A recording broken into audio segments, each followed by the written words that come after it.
అస్సలాముఅలైకుం. Hi guys, today special అల్లసందుల చారు వినున్నారా? చాలా కమ్మగా ఉంటుంది. ఒకసారి చూడండి. కావాల్సిన పదార్థాలండి. ముందుగా రాత్రి నానబెట్టుకున్న అల్లసందులు పొద్దున మనం ఉడకపెట్టుకోవాలండి. ఇవి దాంట్లో వచ్చిన వాటర్. ఇంకా అండి మనకు చారు మసాలా అండి. ఇవి కావాల్సిన పదార్థాలు చూసేశారు కదా. కట్ చేసిన టమాటో పీసెస్, ఆనియన్స్, ఇంకా నేనైతే చింతపండు బదులు నిమ్మకాయ వాడతానండి. వాడితే చాలా ఇంకా రుచి సూపర్గా ఉంటుంది. ఇంకా సాల్ట్ అండి. ముందుగా మనము చారు మసాలా వేసేసుకుందామండి. చూసారు కదా. జీలకర్ర, ఎండుమిర్చి, కాలిమిర్చి, ఇంకా ధనియాలు అవన్నీ వేసేసుకొని మనం చక్కగా మిక్సీ పట్టేసుకుందామండి. ఇంకా వెల్లుల్లిపాయ, ఇంకా కరివేపాకండి. కరివేపాకు వాడితే ఇంకా గుమగుమగా ఉంటుంది. చూసారు కదా. అది మిక్సీ పట్టేసుకొని పక్కన పెట్టేసుకోవాలి.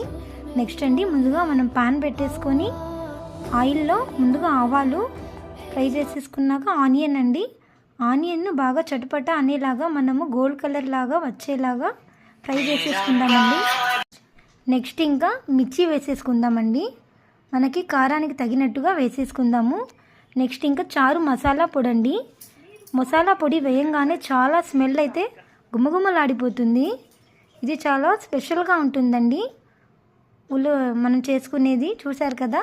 నెక్స్ట్ అండి టమాటో పీసెస్ వేసుకొని పసుపు పొడి, సాల్ట్ అవన్నీ వేసేసుకొని ఒకసారి రుచి చూసుకుందామండి. ఇంకా ఇంగువ వేస్తే ఇంకా బాగుంటుందండి. స్మెల్ కూడా బాగా వస్తుంది.